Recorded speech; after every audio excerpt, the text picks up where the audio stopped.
Ouvir direito? Direito. Ouvir direito. Direito. Direito. Ouvir direito? Ouvir direito. O podcast do IDEC, Instituto Brasileiro de Defesa do Consumidor. Olá, tudo bem?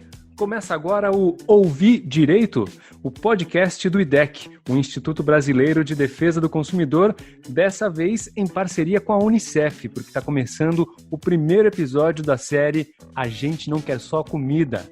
O Unicef é o Fundo das Nações Unidas para a Infância e hoje a gente vai falar sobre alimentação saudável. Então, o nosso episódio hoje é A Gente Não Quer Só Comida, quer comida saudável. Mas o que isso tem a ver com o direito do consumidor? Tudo! E a gente vai explicar isso para você neste episódio. O IDEC defende que todo brasileiro tem o direito de comer de forma saudável e para escolher bem os alimentos precisa ter informação sobre o que e como está consumindo. Por isso, nesta série, vamos falar sobre a importância de que as informações nutricionais dos produtos sejam apresentadas de forma simples e descomplicada, para que todos possam entender. E também sobre a necessidade de regulação da publicidade de alimentos, que deve obedecer às regras que visam proteger os direitos dos consumidores. E você, já parou para pensar o que está predominando na lancheira das crianças? Tudo isso apresentado e discutido por especialistas de forma leve e descontraída para você que vai nos acompanhar ao longo dos 4 episódios da série. Para começar, quero cumprimentar a Ana Paula Bortoleto, que é coordenadora do Programa de Alimentação Saudável e Sustentável do IDEC. Olá, Ana Paula, tudo bem? Olá, tudo bem? Um prazer estar aqui conversando com vocês nesse podcast. E está com a gente também a Stephanie Amaral, que é oficial de saúde do Unicef no Brasil. E elas vieram falar sobre alimentação saudável para a gente. Olá, Stephanie. Olá, eu agradeço muito por estar aqui e um oi para todo mundo que está nos ouvindo hoje. A gente não quer só comida. Quer comida saudável para todos. Esse programa está sendo gravado no dia 17 de abril de 2020. Então, a gente está em plena pandemia do Covid-19, todos os participantes estão conectados pela internet, por isso a qualidade do áudio é um pouquinho inferior à que você está acostumado no Ouvir Direito. A gente pede perdão por isso, mas a gente aproveita a oportunidade para também falar sobre alimentação saudável em épocas de pandemia, né?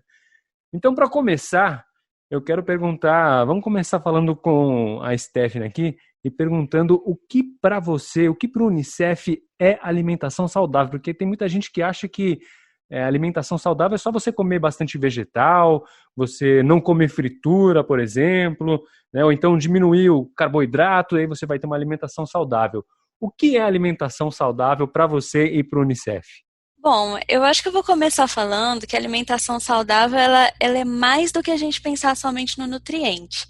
Né, ela tem muito a ver também com a forma como o alimento é preparado, tem a ver com o modo de comer, né? Se você está comendo na frente da televisão, se você está comendo sozinho, tem a ver também com as dimensões culturais e sociais das práticas alimentares, tem a ver com a cultura, com toda a sua vivência, né? Mas de uma forma bem objetiva, a alimentação saudável é aquela que segue a recomendação do nosso Guia Alimentar para a População Brasileira, que foi lançado em 2014, que é muito simples. É você fazer da sua base alimentar os alimentos que são naturais ou minimamente processados.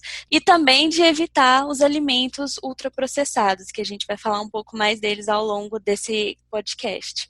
Então vamos falar disso já. Ana Paula, o que é alimento ultraprocessado ou a diferença de processado e ultraprocessado? Bom, alimentos ultraprocessados são aqueles que a gente não identifica como produzidos pela natureza, e sim alimentos que foram produzidos em um espaço industrial.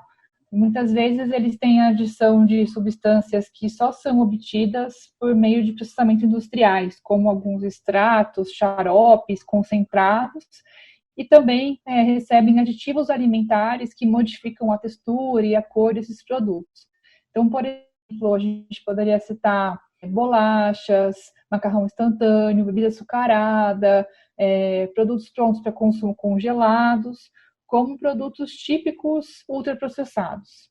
O que diferencia ele dos processados é que o alimento processado, você ainda tem a possibilidade de identificar que ele veio da natureza, mas ele teve a adição de algum ingrediente que modificou a sua composição nutricional, o seu paladar. Por exemplo, ele sofreu alguma adição de açúcar, de sal ou de gordura. Nesse grupo de alimento processado, a gente pode incluir produtos enlatados, como peixe enlatado, frutas em compota, geleias ou qualquer outro, vegetais em conserva que sofrem esse processamento com o objetivo de aumentar a validade dos produtos. Eles não modificam a característica, a cor, a textura, tanto quanto no caso do ultraprocessado. É até interessante falar sobre isso, né? Quando a gente quer falar para uma pessoa saber realmente o que é o alimento ultraprocessado, é só pedir para começar a ler a lista de ingredientes, né? Os ultraprocessados geralmente vêm com várias substâncias, como corantes, aromatizantes, aditivos, que são usados para trazer um sabor melhor para aquele alimento, para criar alguma propriedade sensorial que é atraente para a pessoa. Então, são produtos que a gente chama de fake. Quando você vai lá na lista de ingredientes, são aqueles produtos que têm uns nomes grandes que a gente não conhece e que a gente não consegue fazer aquele alimento se a gente não estiver realmente numa indústria, né? Então, o processado, ele deve ser comido minimamente, mas o ultraprocessado, ele deve ser totalmente evitado porque ele realmente não faz bem para a saúde. Ele vem com muito açúcar, geralmente, com muita gordura ou com muito sal, então ele realmente não faz bem para a saúde. E esses conservantes, corantes, né? Corante para dar cor, né? Para ter um apelo. Mas, por exemplo, conservante, tem gente que fala, isso tem conservante, então não vai estragar, é um produto legal. É isso mesmo? O conservante pode fazer mal para a saúde? Então, na verdade, a presença de muitos tipos de conservantes, corantes, indicam que aquele produto foi mais modificado pela indústria para poder parecer ser algo que ele, na verdade, não é, né? Como a Stephanie estava comentando, né? Então, muitas vezes você tem lá um suco sabor uva, mas você vai ver ele tem mais corante e aromatizante uva do que a própria fruta. E claro que tem alguns tipos de aditivos alimentares que têm maior risco de consumo. Por exemplo, tem um super clássico, que é o corante caramelo 4, que é usado em bebidas tipo cola, enfim, em muitos produtos, que é um aditivo alimentar que é sabidamente cancerígeno, que pode ser usado em pequenas quantidades nos alimentos. Porém, se a pessoa consome muitos alimentos com esse tipo de corante, ela pode estar exposta mais ainda a um risco desnecessário em relação a esse aditivo alimentar. Agora eu queria puxar o nosso assunto para os tempos que estamos vivendo aqui. Por que é importante falar de alimentação saudável durante essa pandemia do Covid-19, Stephanie? Bom, eu acho que esse assunto é muito relevante nessa pandemia, né, o assunto de alimentação saudável, porque mudou muito os nossos hábitos, né, essa questão de distanciamento social, de muita gente ficar muito em casa, de não poder mais sair e ir comprar comida fora, que é também um hábito de muitas pessoas. Então, é muito relevante, tudo que muda os nossos hábitos e afeta a nossa alimentação é relevante de falar sobre. Né? Nessa pandemia tem uma preocupação geral com a saúde, né? E também com a alimentação. Tem muitos brasileiros que estão tendo um contato maior com a cozinha, estão tentando mais voltar a esses hábitos de cozinhar, enquanto outros têm uma certa insegurança alimentar, né? Por terem talvez perdido empregos, por não poderem trabalhar nessa época e às vezes nem saber como que vai trazer a comida para casa.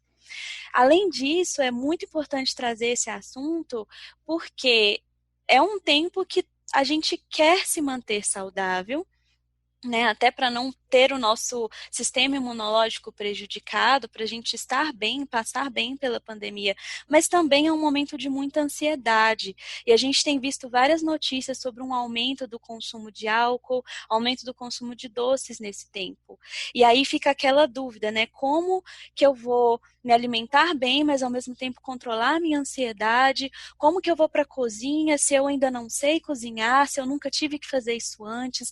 Então, é um momento de muitos questionamentos e é um momento também de aprender com tudo o que está acontecendo, de refletir sobre a alimentação e tentar melhorar ainda mais. Eu acho que é importante destacar também que, nesse momento, a gente está vendo um exemplo claro de como é importante a gente ter uma rede de abastecimento e oferta de alimentos saudáveis para a população que seja apoiada e fortalecida, né? A gente vê que no momento de crise, serviços essenciais que são valorizados, né, nesse momento, nem todos estão sendo adequadamente protegidos. Então, por exemplo, a gente tem nos grandes centros urbanos a organização de feiras nas ruas, de feiras de alimentos orgânicos, que muitas vezes não tem condições de continuar funcionando por conta do aumento do risco da exposição em contato das pessoas. Mas a gente, ao mesmo tempo, também não está vendo um apoio com políticas públicas, dos governantes, a possibilidade de distribuir esses alimentos de uma forma mais segura nesse momento da crise, de isolamento, como a Stephanie mencionou. Então, eu acho que é uma preocupação muito grande a gente olhar para como o sistema alimentar, né, como que é esse abastecimento nas cidades, nos estados, e pensar como que ele deveria funcionar para que num momento de crise como esse, a gente não tenha tantas pessoas vulneráveis, a população de rua, as pessoas das escolas públicas que estão fechadas, as famílias têm dificuldade ainda maior de garantir alimento saudável às crianças. Então, no momento de crise, a gente poderia estar reagindo de uma forma mais eficaz. E é claro que quem está entrando nessa crise, né, as pessoas, a população, com uma alimentação saudável, com uma alimentação que esteja prevenindo fatores de risco que podem diminuir a imunidade, isso também, claro, que ajuda a evitar que essa crise não se torne ainda mais preocupante, como a gente vê em outros países, né? Estados Unidos, por exemplo, o país que está aí explodindo o número de casos, explodindo o número de pessoas hospitalizadas, a gente sabe que, eu acho que não é uma coincidência também, o fato de ter um grande número de pessoas com excesso de peso, com diabetes, com hipertensão, e esse tipo de doença crônica com certeza contribui para a redução da imunidade e uma maior facilidade de espalhamento do vírus naquela população. Desde que começou essa epidemia, né, essa pandemia, melhor dizendo, outro dia conversando com um amigo, ele falou: olha, eu comprei um monte de alho e agora toda refeição eu como uns 4 dentes de alho, porque ouvi falar que se eu comer bastante alho, eu não vou pegar o coronavírus. Vocês têm alguma coisa a dizer assim, além de a alimentação saudável deixar as pessoas mais saudáveis e mais imunes, existe alguma coisa que diga, se você consumir determinado alimento, você não vai pegar o coronavírus? Infelizmente não. Tem muitas realmente recomendações sobre que faz bem para a sua imunidade, um alimento X ou Y, e a maioria das vezes eu acho que esse tipo de comportamento do seu amigo e de muitas pessoas é que não é só ele consumir o alho em si, né? Mas é todo o fato de ele estar pensando sobre a alimentação dele. Ele está, com certeza, mais preocupado com outras coisas, que ele vai consumir mais frutas, que ele vai consumir mais verduras, que ele não é só o alho e o resto vai ser, né, só comida empacotada. Eu espero que não seja isso, porque só o alho e ele consumir o resto do dia refrigerante e consumir só salgadinho, com certeza a imunidade dele não vai melhorar tanto assim. Quem dera, né, se tivesse um alimento que fosse um milagre nessa pandemia. Infelizmente não tem. Mas é pensar em todas aquelas coisas que podem nos ajudar a estar com uma imunidade boa, né, que envolve não só alimentação, mas envolve também tentar se exercitar. Tem muita gente que não consegue, mas na nossa própria casa a gente pode tentar fazer algum tipo de exercício. também dormir, né, adequadamente nesse tempo, beber bastante água, todas essas recomendações elas servem para a imunidade em geral, mas não apenas para o Covid. Bom, nesses tempos, muita gente evita de ir muito ao supermercado, né? Evita de sair às compras, justamente pelas recomendações de fique em casa, né? De evite a circulação e especialmente as aglomerações. Então, tem gente que procura muito comprar alimentos congelados, alimentos que têm um prazo de validade bastante estendido, né? Que não estragam facilmente, para evitar sair mais vezes e ir às compras. E os alimentos in natura, muitas vezes, eles estragam mais rapidamente, né? Uma fruta dura 1, 2 semanas, no máximo. Como é que a gente consegue conciliar as coisas de comer uma alimentação de produtos mais in natura e sair menos às compras? Bom, essa questão de comprar ultraprocessado porque dura mais, né, isso não é a única saída que as pessoas têm, né, existem outros métodos que a gente pode utilizar para também consumir um alimento in natura por mais tempo. Agora, para manter uma alimentação adequada e saudável, durante esse tempo, é muito importante o planejamento, né, e eu sei que para muitas pessoas que estão acostumadas com a correria da vida, não são acostumadas a fazer esse planejamento, mas é importante pensar no que você vai comer, ver o que tem na sua casa, o que falta e quanto tempo que aquilo que você comprar no supermercado poderia durar, né? E é importante, como a gente já falou muito aqui, ter essa alimentação saudável. Além disso, os alimentos ultraprocessados, né, eles tendem a ser para apenas uma refeição. Por exemplo, se você compra uma lasanha pronta, pizza, eles tendem a ser apenas para uma refeição. Enquanto se você vai para uma alimentação mais natural, como por exemplo o nosso famoso arroz e feijão, né? Pode fazer por mais tempo, pode congelar parte para poder já ter pronto ali no seu congelador quando você quiser comer, né? Tem também a técnica de branqueamento que se chama, que é de pegar alguns frutas, legumes, verduras, né? E você coloca, principalmente legumes e verduras, você colocar numa água fervente por mais ou menos 1 a 2 minutos, e aí imediatamente que tira, coloca numa água gelada para poder desativar as enzimas que ajudam o alimento a ficar ruim mais rápido. E aí esses alimentos, eles podem ser congelados também e ser utilizados. Então tem vários métodos que a gente pode aprender, né, e trazer para a nossa vida nesse momento para não ficar refém de alimentos ultraprocessados. Agora, voltando a essas lendas urbanas aí de alimentação, tem gente que fala, não, eu compro tudo que já vem lacradinho, fechadinho de fábrica, porque eu sei que ali tem inspeção da vigilância sanitária, então naquele alimento ali não vai ter coronavírus. Se eu comprar alguma coisa na feira, por exemplo, que está aberto ali, está exposto, alguém pode ter tossido ali em cima e o alimento pode trazer o vírus para minha casa. O que vocês acham desse tipo de pensamento? Acho que foi uma ótima definição mesmo que você usou, uma lenda urbana, porque realmente não é porque o alimento está embalado ou é industrializado que necessariamente ele vai ser mais seguro do que o alimento in natura. O alimento in natura, ele como a Stephanie falou, com as técnicas de higienização dos alimentos, você pode muito bem ter um alimento seguro e mais saudável. E a gente já viu, né, no IDEC, tem denunciado vários casos, de vários exemplos de contaminações que acontecem no processo industrial.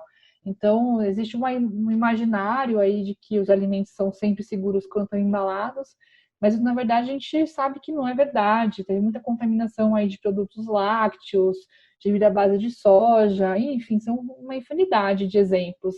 Então, eu acho que obviamente, não há necessidade de desesperar e não confiar nesses produtos, né? A gente tem que partir do pressuposto que os fabricantes estão se preocupando e sendo rigorosos em relação à produção de alimentos, não só agora, mas antes da pandemia acontecer, mas que os alimentos natura podem, e às vezes até mais, serem mais seguros do que os industrializados. E aí eu queria até complementar que tem vários documentos internacionais e nacionais de organizações falando sobre isso e mostrando que o vírus ele não gosta de superfícies como superfícies de alimentos in natura, né? Então é muito mais fácil você pegar o vírus por ir no supermercado e ficar perto de uma pessoa que está infectada, ou por não tomar os cuidados ao utilizar os carrinhos da feira ou as cestas, do que por um alimento in natura que você comprar. E além disso, tem todas as técnicas de higienização de quando você chega em casa para poder evitar a contaminação. Mas o plástico, que é onde a maioria dos alimentos embalados estão, ele pode conter na sua superfície o vírus com muito mais facilidade do que os próprios alimentos in natura. Então é realmente uma lenda urbana, inclusive no momento de pandemia. Então, como é que é a recomendação para higienizar o que chega das compras? Antes da gente guardar, antes da gente preparar? Como é que vocês veem essa coisa, né? Tem gente que já abre o esguicho e joga sabão com a mangueira antes de entrar em casa. Como é que vocês fazem? Verdade. Bom, como eu disse, então, parece que o plástico é uma superfície que o vírus pode ficar por alguns dias. Então, é bom que a pessoa leve a sua própria sacola de feira, né, quando for no supermercado, o que também ajuda o meio ambiente, né, então fica uma boa dica para levar para a vida. Mas, e se você estiver usando as sacolas plásticas do supermercado ou do produtor, de quem você está comprando, é bom que chegue e que não use mais aquele plástico, pelo menos por um tempo, né? Ou deixe ele armazenado em algum lugar. As embalagens que vêm fechadas, por exemplo, a embalagem de congelado, você pode ou lavar, inclusive com água corrente e sabão, ou você pode também passar um pouco de álcool na superfície. Agora, para os alimentos in natura que forem comprados, a recomendação é a mesma que a gente faz para o dia a dia, mas que eu sei que muita gente não usa, que é lavar em água corrente e depois colocar em molho com uma solução clorada. Solução clorada é aquela da água sanitária mesmo. A gente coloca, a medida é mais ou menos 1 colher de sopa para 1 litro de água, e aí deixa ali por 15 minutos, depois passa na água corrente de novo e pode guardar. E aí, além disso, né, que acho que é uma dica boa, já que já vai fazer todo esse processo, se quiser já cortar as frutas, já deixar pronta para consumo, porque aí quando sentir fome a pessoa vai lá e já tem uma coisa mais saudável para comer, em vez de ficar tentado a comer outras coisas, né? É uma ótima ideia também, é uma ótima dica. E só vou colocar também mais uma questão, que é que muita gente coloca vinagre, né, para fazer a sanitização dos alimentos. E o vinagre, ele não vai ter a mesma capacidade em relação ao Covid, então o melhor mesmo é usar a solução clorada.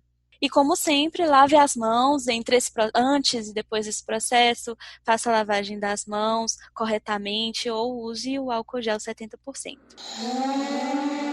IDEC apresenta uma breve história da alimentação. Na pré-história, os ancestrais do homem se alimentavam de frutas e raízes que coletavam.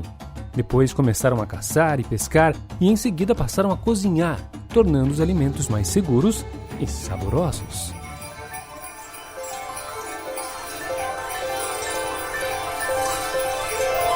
Milhares de anos se passaram, o homem começa a desenvolver a agricultura e fixar-se na terra, o que gerou o surgimento das primeiras cidades. Depois, dos primeiros banquetes. E, finalmente, o desenvolvimento de produtos que conhecemos hoje como vinhos, queijos e cerveja. Já na época das grandes navegações, europeus se aventuravam mar adentro em busca de especiarias, especialmente o açúcar. E a chegada a outros continentes influenciou os hábitos e o preparo de alimentos desta população. Batatas, tomates e até o chocolate, produtos muito conhecidos hoje no mundo inteiro, só foram levados para a Europa lá pelos anos 1500, quando os exploradores chegaram ao Império Azteca, que ficava localizado no atual território do México. O saber gastronômico passou a ser valorizado e no século XVIII surgiram os primeiros restaurantes. Com o passar dos anos, esses estabelecimentos foram se modificando, incorporando técnicas, elementos culturais regionais e estrangeiros e ampliando seus cardápios. A Revolução Industrial teve um papel importantíssimo neste processo de ruptura de hábitos alimentares adotados até então. O medo de não haver comida para todos durante o processo de urbanização e a falta de trabalhadores nas fábricas, pois muitos haviam sido enviados para a guerra, forçou o mercado a mudar, e os alimentos industrializados ganharam cada vez mais espaço. Mesmo com o fim da guerra, o consumo de ultraprocessados não retrocedeu. Era necessário escoar a produção e as matérias-primas também se tornaram mais baratas. Para atender a demanda por comidas que fossem práticas e pudessem ser conservadas por bastante tempo e também para criar novos hábitos, as indústrias passaram a usar cada vez mais açúcar, sal, gorduras e produtos químicos nos alimentos.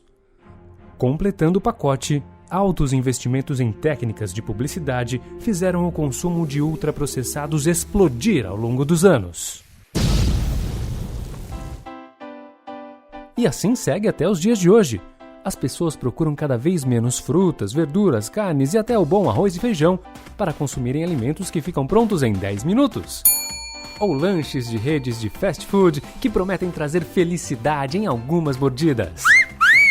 O marketing por trás do sucesso dessas redes promete muito mais que uma comida, promete uma experiência gastronômica, o que muita gente chama de raio gourmetizador. E você? Tem consciência do que você e sua família consomem? Ouvi Direito, o podcast do IDEC. Ana Paula, quer comentar um pouquinho essa história, essa breve história da alimentação? Sim, é interessante essa história porque ela marca muito claramente como surgiu essa necessidade de ter alimentos industrializados, né, como uma forma de dar conta, atender a demanda de alimentos da população mundial. Né? Isso foi uma necessidade que veio, né, por conta do aumento da população e também da necessidade de distribuir alimentos em períodos de crise, como a gente está vivendo de hoje, mas que também passou por uma escolha, né? Porque o que aconteceu foi que muitos desses atores que influenciaram qual seria o caminho a se escolher eram atores das grandes indústrias de alimentos que acabaram influenciando seguir e valorizar o caminho do industrializado do que, por exemplo, a gente ter uma rede de abastecimento de alimentos produzidos localmente, né? Como a gente poderia, por exemplo, favorecer a agricultura familiar ou outras formas de agricultura. Isso gerou uma globalização da alimentação e acabou desvalorizando a cultura alimentar local, que a gente falou lá do começo, como isso é importante para a alimentação ser de fato saudável. Então, acho que foram escolhas que foram acontecendo por muita influência, óbvio, de atores do próprio mercado, que acabaram sendo favorecidos aí e chegar na situação que a gente tem hoje, né? O que antes, no passado, era uma situação de falta de alimentos, que as pessoas tinham uma questão de passar fome, para um cenário hoje de excesso de peso, obesidade, doenças crônicas. Agora, nesse momento de crise da pandemia, a gente está vendo de novo esse discurso voltar, porque a gente vê que é o momento em que as pessoas mais vulneráveis estão com menos acesso a alimentos e as indústrias, mais uma vez, se colocam como parte da solução, como vão distribuir uma ação imediata. Óbvio que a gente não quer que as pessoas passem fome e a ação tem que ser imediata.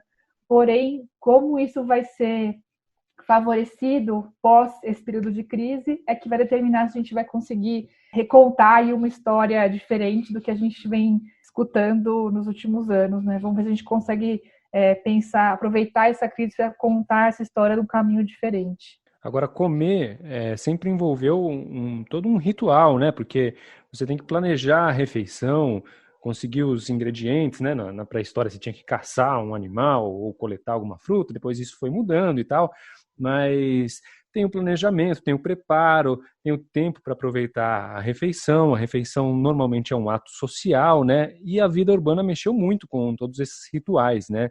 foi desritualizando a alimentação. Qual que é a importância da gente recuperar, da gente pensar sobre isso e tentar recuperar esses rituais alimentares? Bom, mas com toda essa história também, né, do início dos tempos, a gente vê que uma palavra-chave agora para o momento que a gente vive é praticidade. Né, a vida urbana, ela leva todo mundo a querer praticidade. E com isso a alimentação perde seu valor, como a Ana Paula falou, né, você perde a sua cultura e começa a comer o que é globalizado apenas porque é rápido, porque é acessível, porque é gostoso.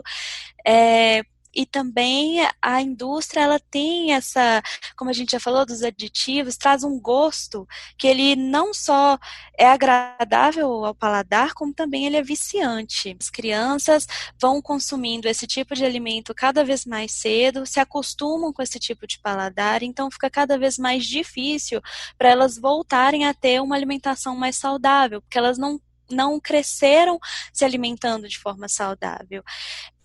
Outra questão importante para levantar dessa vida urbana é que a comida ela deixa de ser social. Os fast foods, eles são principalmente para uma pessoa. Você come um hambúrguer, você compra uma batata, você compra um milkshake. E não é tão mais social de você cozinhar e ter aquela comida ou em família ou entre amigos, conversando. Tem muito essa questão de comer na frente da televisão. E tudo isso também associado a uma vida muito sedentária. Então, acho que é importante, né, recuperar, e essa pandemia, para algumas pessoas, ela vem com essa recuperação de hábitos antigos, como o de cozinhar e de aprender a se reinventar na cozinha novamente, né?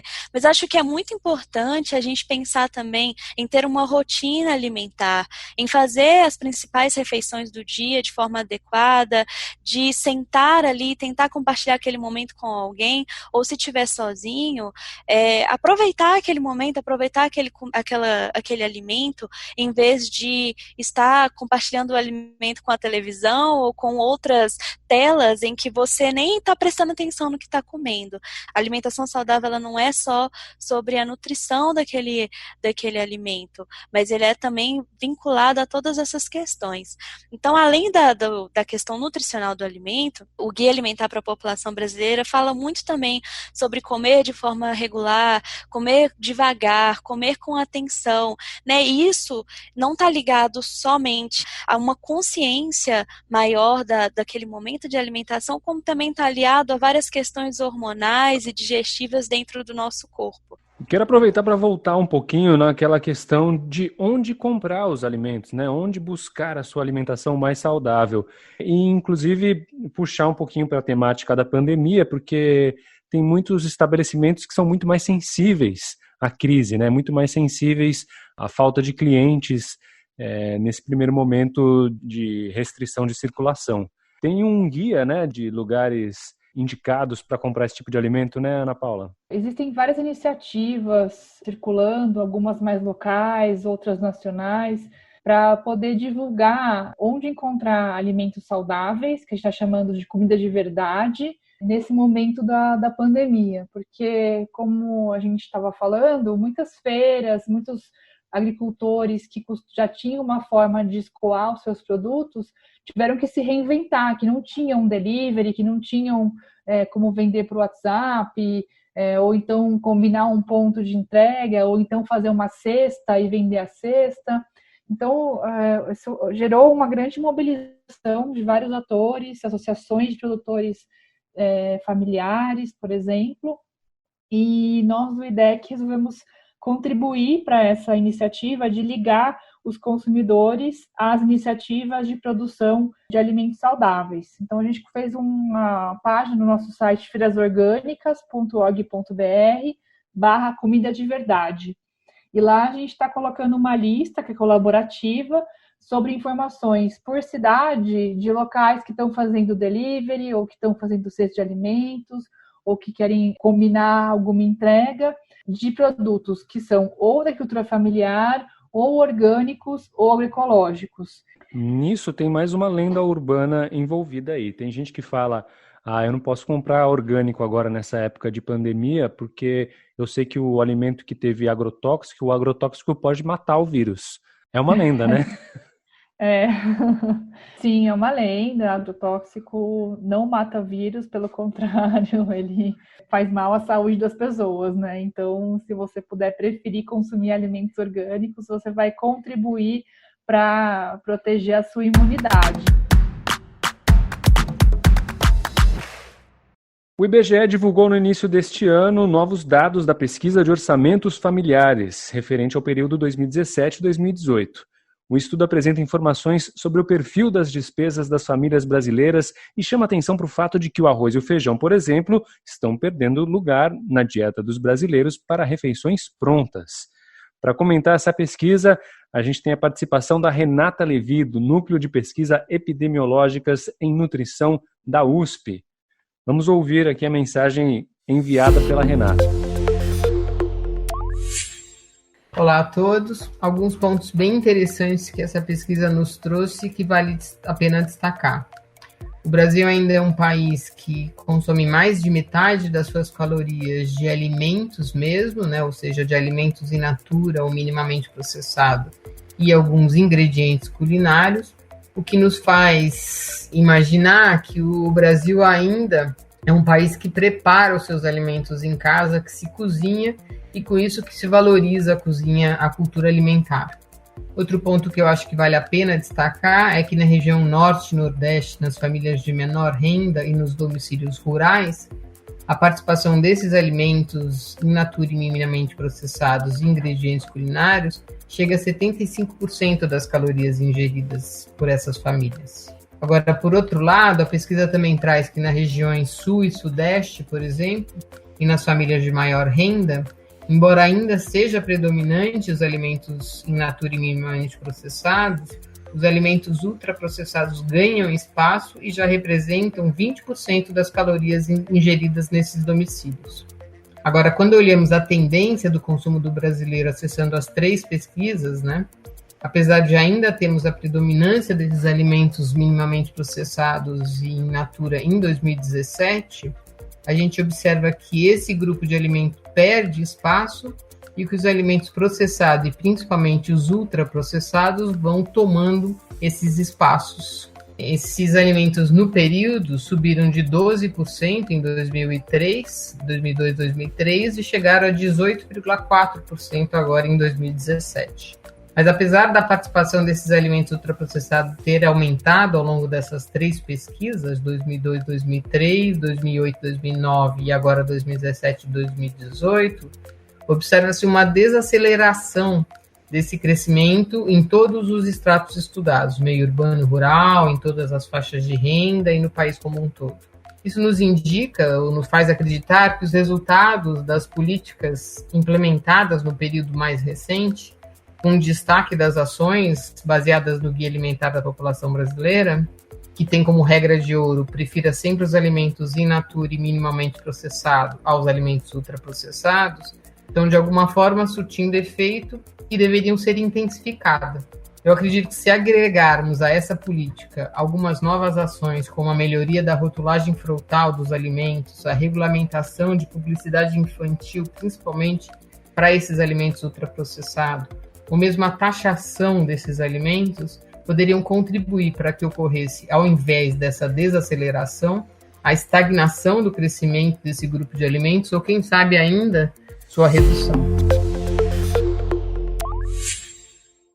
Eu acho que essa pesquisa de orçamentos familiares é uma pesquisa super importante para a gente entender como que está o padrão alimentar no Brasil, destacando que o Brasil tem o potencial de estar no caminho certo com a publicação do Guia Alimentar, que pode ter contribuído para diminuir essa velocidade de aumento de ultraprocessados no Brasil, mas a gente sabe que esse problema ainda não está resolvido, né? A gente tem o desafio de lidar com essa curva de crescimento. Por exemplo, países como Estados Unidos, muitos países da Europa, já têm mais de 60%, 70% da contribuição de calorias vem de ultraprocessados. Então, lá já está tudo dominado de ultraprocessado, já chegou numa saturação desse consumo. Aqui no Brasil, a gente ainda está na fase de aumento desse consumo. as pessoas ainda, felizmente, consomem comida de verdade, arroz com feijão. A gente tem ainda bastante oportunidade de manter essa alimentação saudável e não permitir que a gente chegue com os patamares dos outros países. Então, acho que é muito oportuna essa fala dela e espero que esses dados sirvam para a gente conseguir defender que mais políticas sejam aprovadas para reverter esse aumento de ultraprocessados no Brasil. Vamos aproveitar então para falar um pouquinho do Guia Alimentar da População Brasileira. É algo que ainda é pouco conhecido no Brasil, né? O guia é uma publicação oficial do Ministério da Saúde, que teve a sua segunda edição publicada em 2014 e que ele é assim a recomendação oficial do Brasil sobre como ter uma alimentação saudável. Ele não se propõe a dar orientações individuais, isso é muito importante. Então, você não vai encontrar lá nesse guia o cálculo da sua dieta, quantas calorias, quantas porções você vai consumir, mas sim ele vai trazer orientações gerais em relação ao quais são os alimentos mais saudáveis, qual o caminho que você deve seguir, o que você deve privilegiar, o que você deve evitar para ter uma alimentação saudável. E não só olha para os alimentos, mas olha também para a combinação dos alimentos em refeições. Então, tem exemplos de refeições saudáveis lá, fotos de pratos. Uma coisa bem prática, você bater o olho nas fotos de pratos do Brasil inteiro de pessoas reais que têm condição de fazer uma alimentação saudável. E também os modos de comer, ou seja, essa coisa do ritual que a gente já falou aqui, de você comer em companhia, você dividir as tarefas domésticas que envolvem a alimentação, enfim, é um material muito rico para falar com a população como um todo. E como é que faz para acessar esse guia, ou baixar, comprar, como é que é? Não, ele é um documento gratuito, não pode ser comercializado, ele está no site do Ministério da Saúde, Guia Alimentar para a População Brasileira, segunda edição. Quer dizer que é só dar um Google, Guia Alimentar da População Brasileira, você vai achar tranquilamente para poder baixar de graça e poder acompanhar todas as sugestões e dicas e orientações, né? Exatamente. E a outra dica para quem tem bebês ou crianças menores de 2 anos, no ano passado a gente também teve o lançamento do Guia Alimentar para menores de 2 anos. Então, quem quer saber dicas sobre amamentação, sobre a introdução alimentar alinhada com esses conceitos de ultraprocessados e como fugir das armadilhas que as indústrias usam para introduzir alimentos não saudáveis, também pode baixar esse guia que é específico para a população de crianças até 2 anos. Recomendo. Sim, e eu vou acrescentar também, em relação ao guia para menores de 2 anos, o Unicef também lançou um guia baseado no guia do Ministério da Saúde, né, mas ele é ilustrado, bem fácil de entender e tem só as principais recomendações.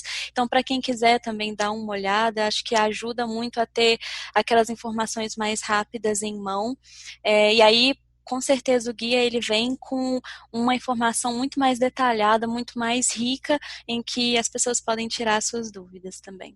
E esse guia do Unicef, como é que a gente encontra, Stephanie? Pode só dar um Google mesmo, ou então entra no nosso site, que é unicef.org/Brasil com Z, e vai lá na parte de biblioteca que você encontra também, chama 10 Passos para Alimentação Saudável.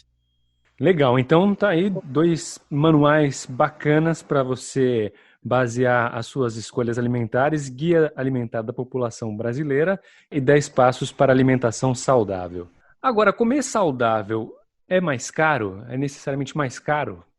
Não, na verdade a gente tem dados de pesquisas aqui no Brasil que mostram que comer saudável, felizmente, por enquanto não é mais caro. Fazendo uma avaliação dos preços, avaliando os alimentos in natura, minimamente processados, os processados, ultraprocessados, a gente sabe que uma alimentação baseada em alimentos in natura e minimamente processados, ela é mais barata do que quando você tem uma alimentação baseada em produtos ultraprocessados. O grande porém é que a tendência nos últimos anos é que os ultraprocessados estão ficando mais baratos. Estão custando cada vez menos e os alimentos in natura, os saudáveis, estão custando mais caro, está aumentando o preço desses produtos. Se nada acontecer nesse cenário, em 2026, o preço de uma dieta baseada em ultraprocessado vai custar mais barato do que uma dieta baseada em comida de verdade. E esse é um risco muito grande, porque se hoje já está essa tendência de aumento do consumo desses produtos, mesmo eles custando mais caro, imagina quando for mais barato. Lembrando que, geralmente, quando se diz que comida saudável é mais caro, as pessoas estão se referindo às dietas de moda, né? A certos alimentos que eles têm a fama de ser mais saudável e não necessariamente são. Como, por exemplo, sejam barras de cereais, alguns tipos de farelos, leite de amêndoas, certas coisas que realmente elas são mais caras, mas não quer dizer que elas são melhores e nem mais saudáveis do que uma alimentação natural que a gente já conhece, como arroz e feijão, os legumes normais. Acho que isso fácil as pessoas perceberem no orçamento familiar, que não dá para ficar pedindo comida nos aplicativos toda hora, você acaba estourando seu orçamento muito mais rápido se você conseguir cozinhar em casa. Mas essa percepção é confirmada por pesquisas aqui no Brasil. Então, para que esse cenário favorável permaneça, o que é importante é pensar em formas de diminuir o preço dos alimentos saudáveis in natura, minimamente processados, e aumentar o preço dos que não são saudáveis, os que não são recomendados, que são ultraprocessados. A gente tem vários exemplos de países que estão seguindo nessa linha, aumentando o imposto de bebidas açucaradas, que são já produtos ultraprocessados sabidamente não saudáveis, não essenciais, que são consumidos em excesso pela população, e que não devem ter o seu consumo incentivado. Então, vários países, México, cidades nos Estados Unidos, são alguns exemplos que a gente tem dados que mostram que aumentar o imposto dessas bebidas faz com que tenha um impacto de reduzir o consumo e proteger a população. Então, esse seria o caminho para a gente seguir no Brasil também. Tem mais uma lenda urbana nisso aí. Tem gente que fala, não, eu só consumo bebida que é diet, light, que tem adoçante ao invés de açúcar, porque é muito mais saudável. O que você acha? Boa, essa é uma boa lembrança. Na verdade, consumir produtos diet light, bebidas diet light, você está deixando de consumir açúcar, mas o adoçante não é um produto totalmente seguro para consumo. Consumir adoçante em excesso pode provocar algumas doenças e pode também provocar excesso de peso. Tem alguns estudos recentes que estão mostrando que o fato de você sentir o paladar doce estimula também a produção de insulina e o seu corpo processar aquilo como se estivesse consumindo açúcar. Os produtos Diet Light são recomendados para algumas pessoas que têm algum problema de saúde específico e são situações muito específicas e individuais. Então, não é uma recomendação geral para a população que essa substituição seja mais saudável. Aliás, esse é só o primeiro episódio da nossa série sobre alimentação. A gente vai ter ainda programas sobre a rotulagem dos alimentos, né? Sobre os rótulos, as etiquetas dos alimentos e para entender tudo que isso envolve e todos os avisos que poderiam estar ali para a gente poder ter uma orientação melhor na nossa alimentação. Vamos falar sobre publicidade de alimentos também, publicidade voltada para as crianças, né?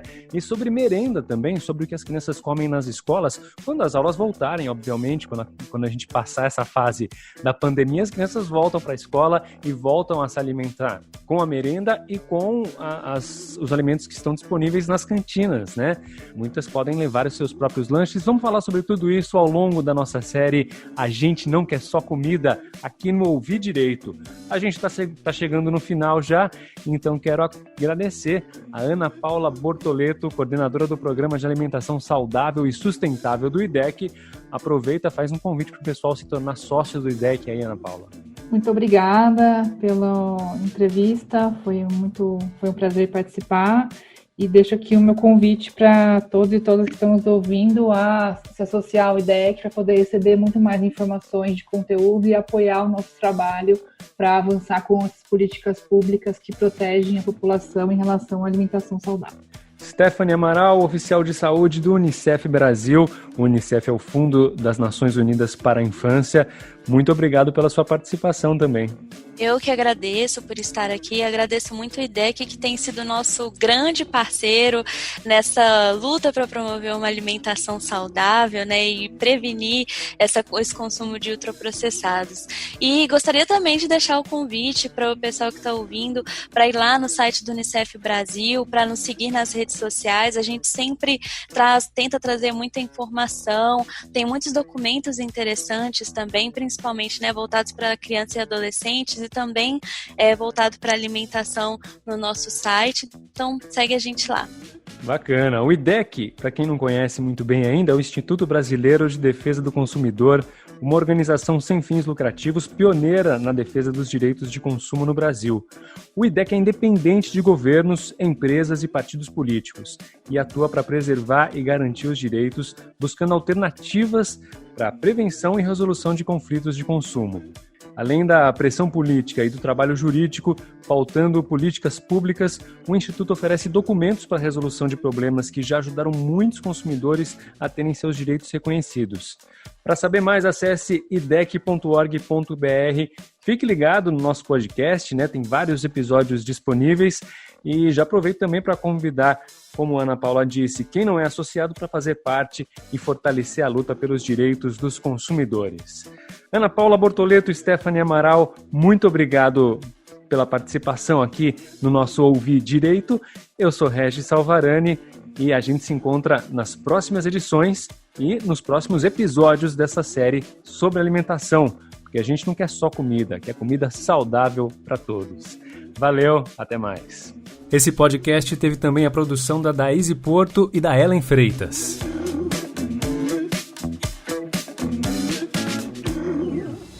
Ouvir direito? Direito. Ouvir direito. Direito. Direito. Ouvir direito? Ouvir direito. O podcast do IDEC, Instituto Brasileiro de Defesa do Consumidor. Consumidor.